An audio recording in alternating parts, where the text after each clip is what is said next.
Good morning. Please be seated. Great to be back in Tampa Bay. I just want to let everyone know, we had to plan a little bit of cold weather because we had the outdoor hockey game and we didn't want the ice to melt. But just know we're working to get that fixed for next week.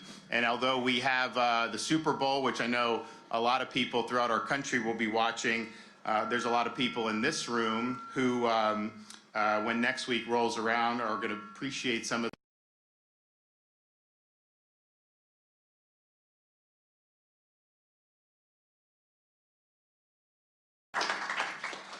Now, this area is a great place for baseball. I'm somebody that grew up right across the bay in Pinellas County, and we were blessed to have a lot of spring training teams when I was growing up. I was in Dunedin. We had the Blue Jays.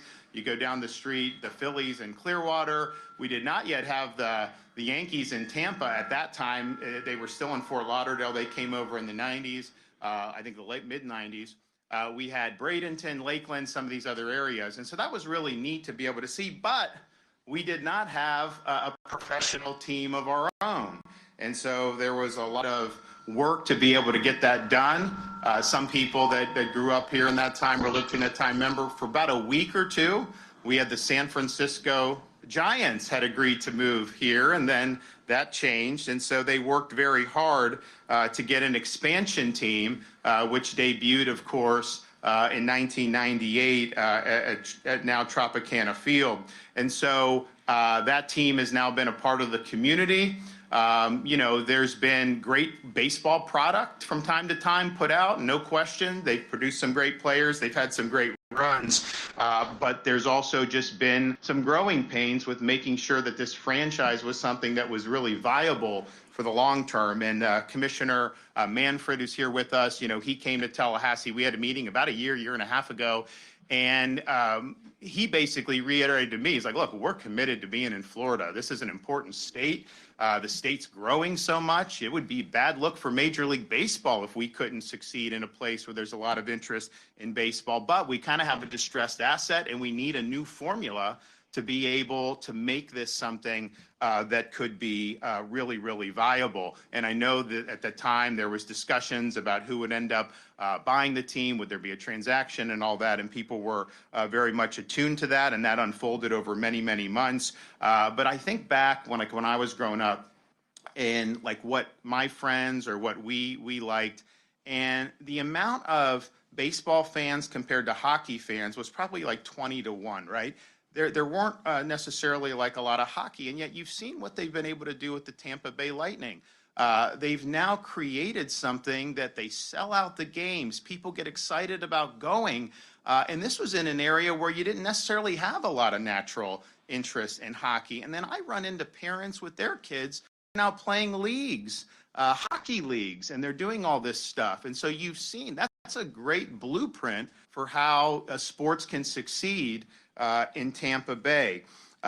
You think about Major League Baseball, the commissioner and I were talking about it.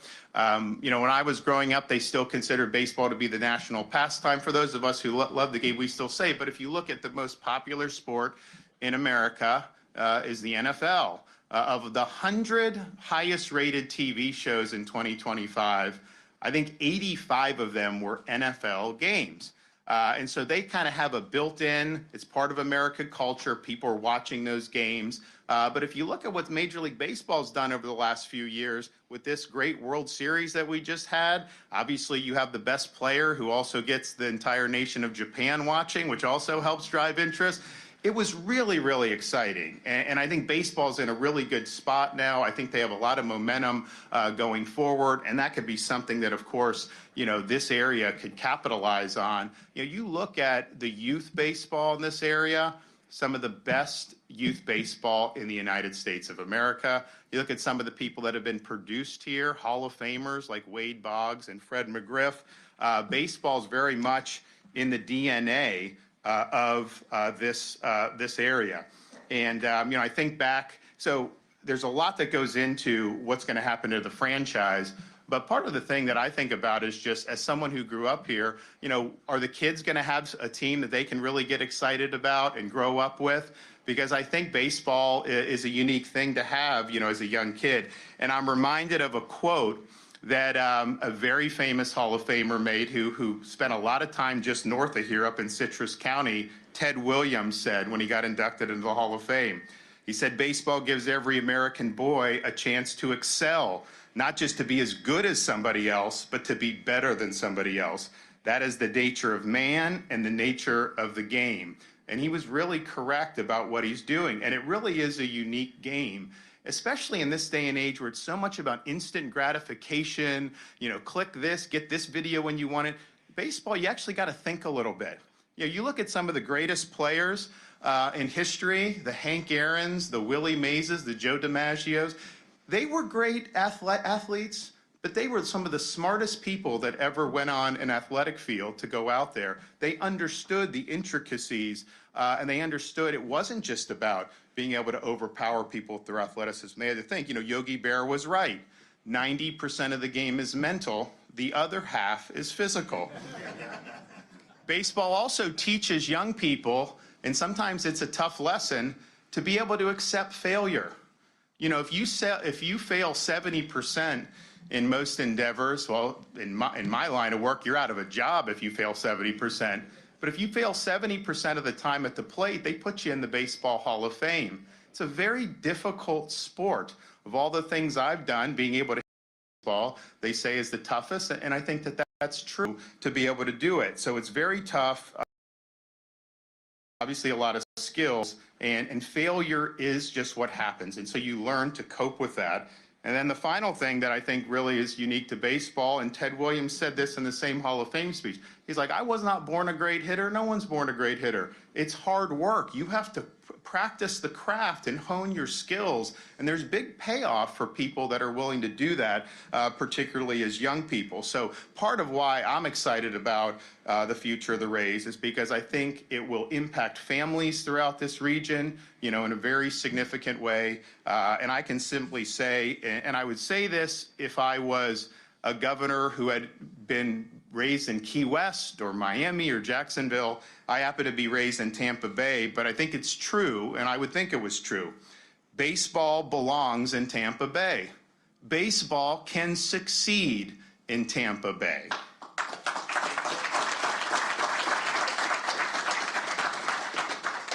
And so we're here with to say that the state is going to be supporting this proposal to use this HCC location to be the site of the new stadium. And part of it is, and we'll have President Atwater come up and speak about what it means to HCC.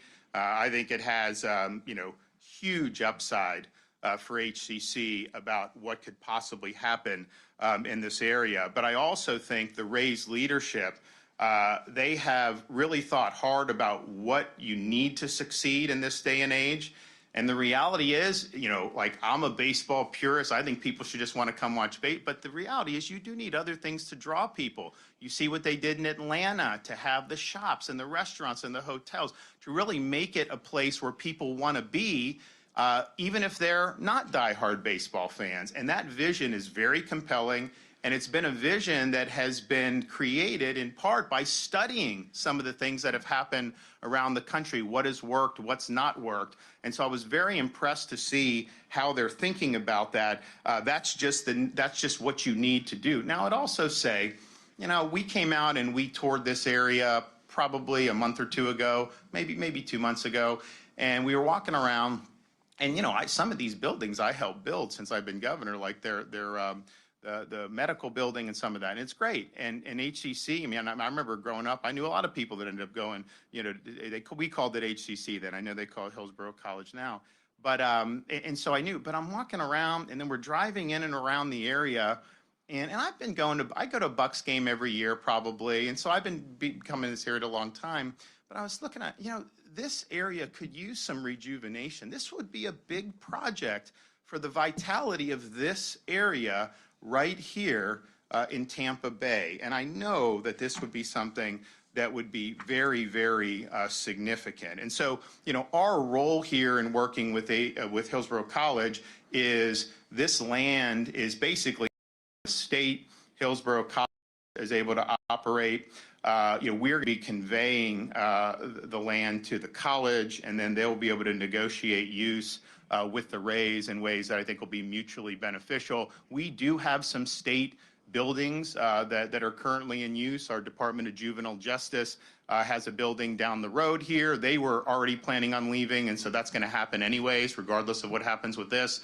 We also have Florida Department of Law Enforcement. Although there's not plans to leave, they've been asking to leave for a long time, so we think that that'll be a natural progression for them. And then we also own the land that's leased by the county. I believe it's their tax collector's office. That's kind of far-flung part of property, different from where they're going to have the stadium, but potentially all this could be used in a way that's going to lead to a rejuvenated Hillsborough College campus, and then an area that's going to really be an attraction, not just for baseball fans, but for people throughout the region who just want to have a good time.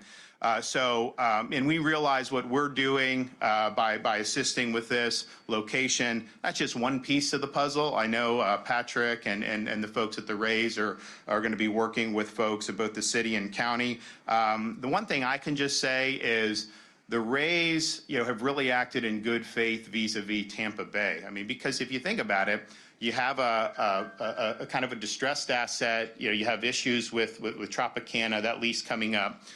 Orlando wants this. You don't think Disney would put it in the wide world of sports? You don't think they'd want it by the Orange County Convention Center with Universal and all that? And they've been trying to get an expansion team, for a long time. They could have easily, the Rays leadership, been doing a negotiation against one city or the other. They haven't done that. They basically said, this is the Tampa Bay Rays. We want to make it work in Tampa Bay. And if we can do that, we're going to do that. And so I appreciate that. As governor, I obviously want to keep it in the state. But this is where the team was born, and I think this is where the team can succeed. So I look forward to seeing this vision ultimately become a reality. The one thing I told Pat Zalewski was, the Rays are going to be great, but, high school state championship games. I said, you got to host that. He said he'd host an SEC championship.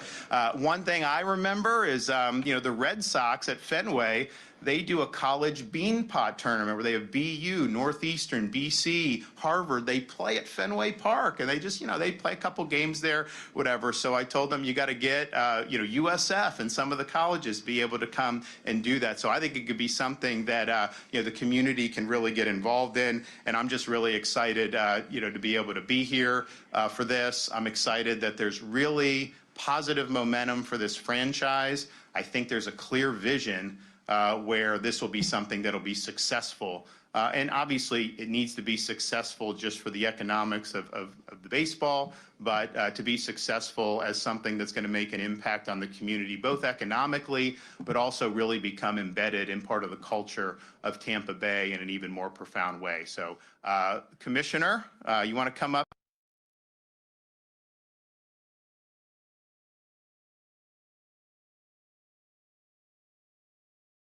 I can't tell you how pleased I am to be here in Tampa Bay.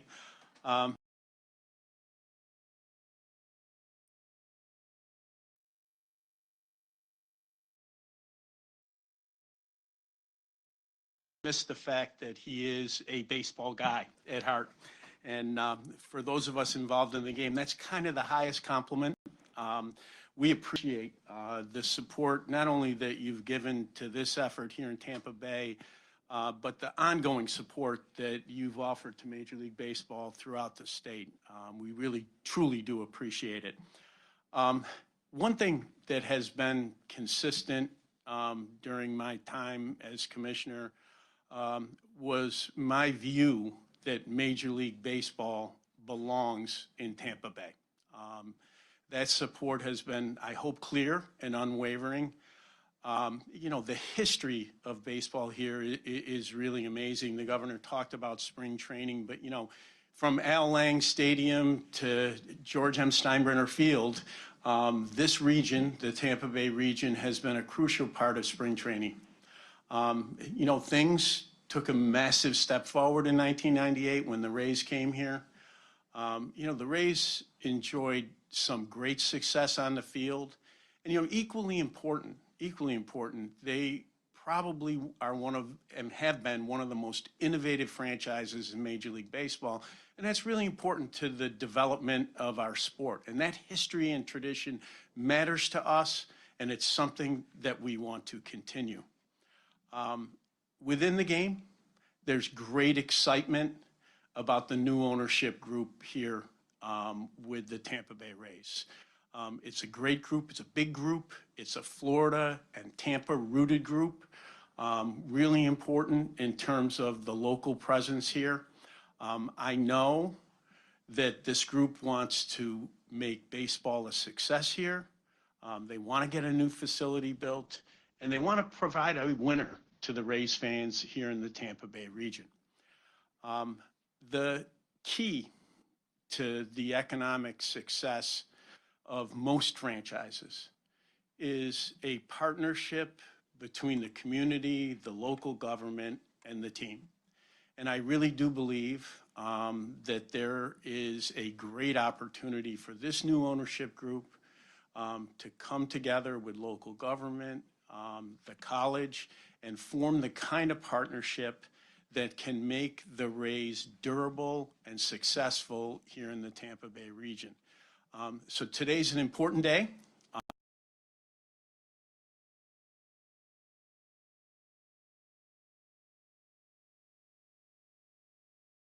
For decades to come. So thank you very much for your support, all of the local officials here, and for your willingness to engage in this important project. Thank you.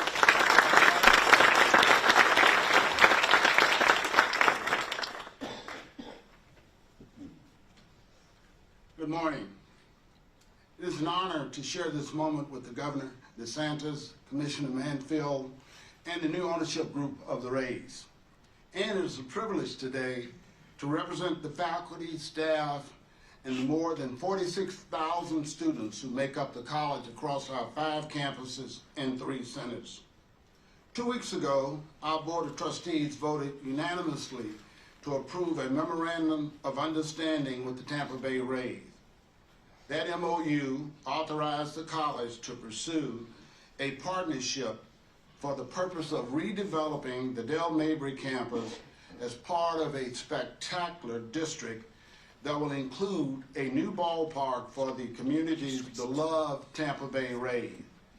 This partnership truly is the definition of a game-changing opportunity for the college. It's an opportunity to enhance the student experience, re-image the campus at the center of a dynamic mixed-use district that will inspire, uplift, and energize us all. The college will continue thriving with a new and additional options for curriculum, workforce development, internships, and much more, all in a dynamic environment where students, faculty, and staff can be successful. So to the Rays ownership group, Patrick, Bill, and Ken, we are thrilled that you have asked Hillsborough College to be a partner in your mission to serve your fans, our students, and the entire community for generations to come with a new and forever home for the Tampa Bay Rays. And please know that we look forward to working with the Rays, the city, the county, and the state, and certainly with our key stakeholders to bring this opportunity to life. Thank you.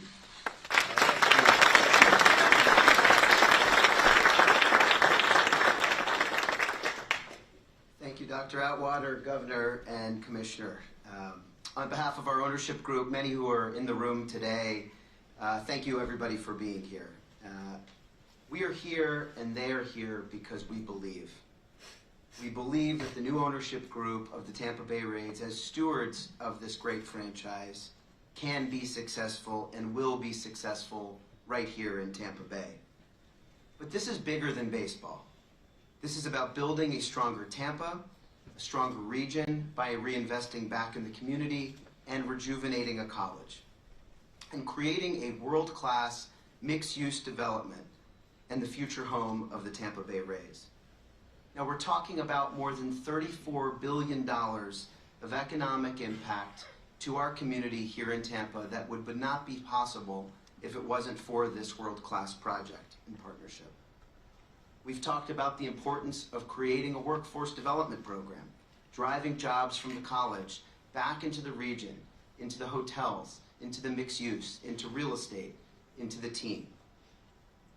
Mostly, though, we've talked about creating a fair public-private partnership alongside local government and alongside the city and county and the state. All of us today are here for one reason, because we believe in the future of Tampa, we believe in the future of the Tampa Bay Rays, and we believe in the future of the city of Tampa and Hillsborough County. Thank you for believing in us.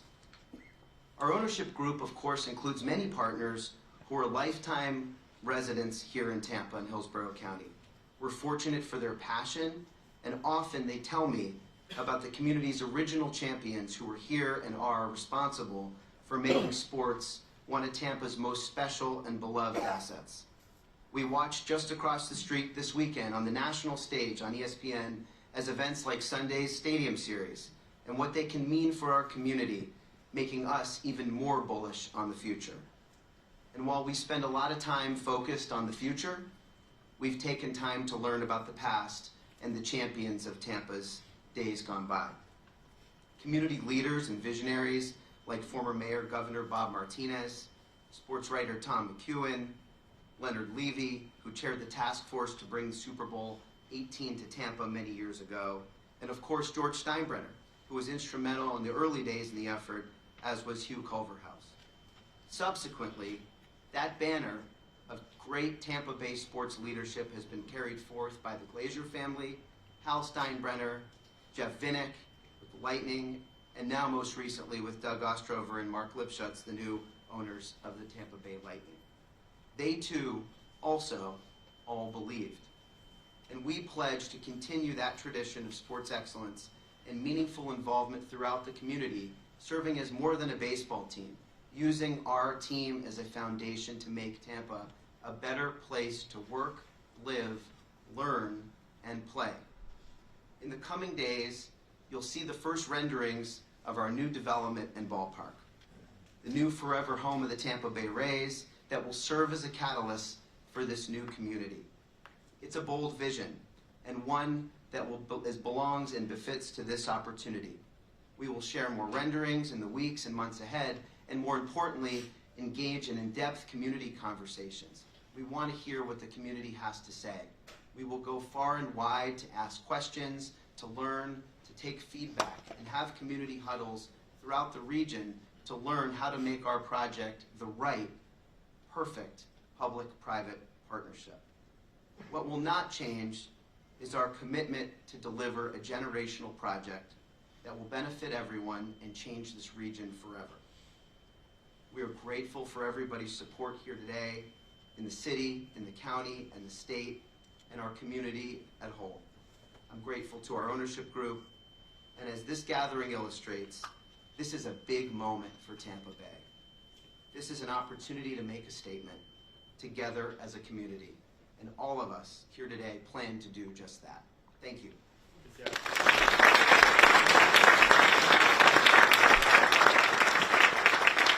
Well, great job, and I just want to make sure to acknowledge, I mean, you heard from the commissioner, obviously President Atwater, Ken Babby. We also have Mayor of Tampa, Jane Castor. Thank you for being here. Members of the Hillsborough County Commission, as well as Hillsborough College Board of Trustees. And then we also have with the Rays, we have Patrick Zalewski, we have Fred Ridley, and I know we have some other folks. And so I want to thank you guys for your commitment to making baseball thrive in Tampa Bay. So I think you guys are going to be impressed when you see the vision and some of the renderings about what they're looking to do. You know, like I said, we need to have baseball in Tampa Bay, but this is a type of vision that will ensure that baseball can succeed in Tampa Bay over the long term. Okay, do we have any questions back there? Governor, where do the negotiations stand over how this project's going to be funded? Well, I think that's something that the Rays are working with the local communities over. I don't know that that's been finalized by any stretch, and obviously there'll be discussion on that. But I know that they are working with that. What kind of state money is going to be contributed and how much and for what? Well, state money, in terms of baseball, is not something that, that we've done. But I think when you look at like HCC, the reimagining, you look at some of the buildings need massive amounts of deferred maintenance. Well, I'd rather put that money to the reimagined campus than trying to rehab some of the old buildings. And so I think that, with what President Atwater envisions for the possibilities, obviously we can move that deferred maintenance to creating that, but then also I think in terms of the legislature, I think you're going to have a much easier time getting support because I think people are going to see that, yeah, this is something that's really, really exciting. Now, we also do things like we would do in any project in terms of our Department of Transportation. We do ingress, egress. The reality is this is kind of a convenient location because you look, people in Hillsborough can come. But I look at like where I grew up in Dunedin, it's easier for me to get here probably than to get to the Trop, right? And so the North Pinellas people, it's easy, but you still come from Southern Pinellas, go over the bridge. You got people from Polk County coming in greater numbers as a result, Pasco. So I think that from that vantage point, I think that's good for the team. But then we also need to make sure that people can get in and out, and so we do that typically on any of these big projects, and so we'll be looking to help with that for sure. Yes, Governor, how can we get the bullet train from Orlando to come from Miami to Orlando to come to this door as far as Florida's bullet train and other transportation improvements for this vital area? Well, I mean, the Bright Line train, as I think most people here know, that's a privately funded enterprise. And I think if you look at that, it's something that a lot of people who've ridden it in South Florida I think it's a high quality product, but it's also something that, if the government were to do that, we would hemorrhage money, right? And so that's why I always said, look, you guys, if you do it, great. And I know they're interested in doing it. I'm not sure what the financing would look like on that, but I think the question is Brightline, the parent company, are they going to be willing to put money up to be able to get that train over? I mean, I know that they have it going to the airport, and then the question is, like, do you do convention center, Disney, and then where do you do it here? So, but that ultimately is something that is a private endeavor. I know they've worked on trying to get like the feds to do some stuff, and that's fine for them to do. But we as a state. I've got to build highways for all these people coming down, right? I mean, I'm building I-75 expansion, I-4. We did huge on I-4. It's amazing. We're going to do all that. That is something that I know that Floridians are going to be using. I think some of the other stuff, you get into like the cost overruns if it's taxpayer, and it's just like it's not worked in a lot of places. The fact that it's private, they have to make those decisions and make it work. So we'll see what they end up doing. Yes, ma'am? Thank you.